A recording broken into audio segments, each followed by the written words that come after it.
नमस्कार। आज मैं हाजिर हूँ एक ब्रेकिंग खबर के साथ। जैसा कि आपने न्यूज़ में सुना होगा कि पिछले काफ़ी दिनों से भारत के प्रधानमंत्री के लिए एक जहाज़ आ रहा है। मैं इसी को अपने न्यूज़ चैनल में जुड़े साथियों को डिस्क्राइब करने के लिए आया हूँ कि बहुत सारे लोगों के दिमाग में है कि ये कैसा जहाज़ होगा, ये जहाज़ क्यों आ रहा है। सबसे पहले मैं आपको बता देना चाहता हूँ कि जब भी किसी देश के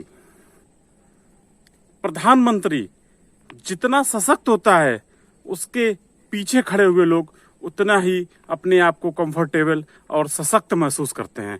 क्योंकि सबसे पहले मेरा डिस्क्रिप्शन है, कुछ लोग ये बताना चाहते हैं कि जब देश नुकसान में चल रहा है, देश की जीडीपी डाउन हो रही है, तो प्रधानमंत्री इतना महंगा जहाज क्यों खरीद रहा है, राष्ट्रपति के लिए इतना महंगा जहाज क्यों आ रहा है।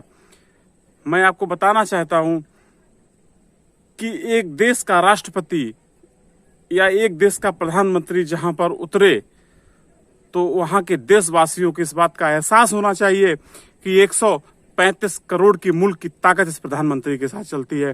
इसलिए एक ताकतवर जहाज की आवश्यकता है। हम डिस्क्राइब करते हैं जहाज के डिस्क्रिप्शन को, किस जहाज का पावर क्या है। सबसे पहले ये जहाज अमेरिका की कंपनी से खरीदा जा रहा है, जिसकी लागत 300 करोड़ रुपए है।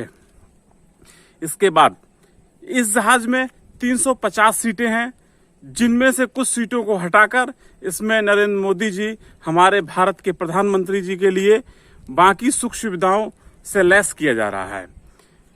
ये जहाज एक बार अगर अपनी फ्लाइट भरता है, उड़ान भरता है, तो 15,000 किलोमीटर की दूरी बिना किसी रुके के तय कर सकता है। यानी कि पृथ्वी के एक सिरे से पृथ्वी के दूसरे सिरे तक बिना किसी रुकावट के आसानी से पहुंच सकता है। इससे पहले भारत के प्रधानमंत्री इंडियन एयरलाइंस के जहाज से चला करते थे।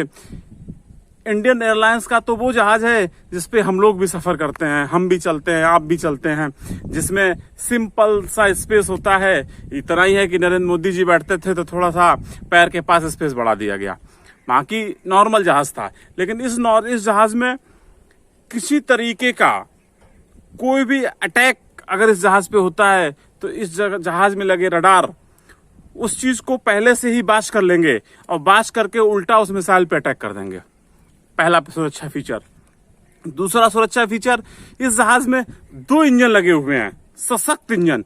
किसी भी कंडीशन पे अगर कोई इंजन में कोई तकनीकी खराबी भी आती है तो दूसरा इंजन तत्काल इसमें वर्क करना स्टार्ट कर देगा। तीसरी सशक्ति, ये जो जहाज है काफी बड़े आकार की मजबूत बॉडी से बना हुआ है।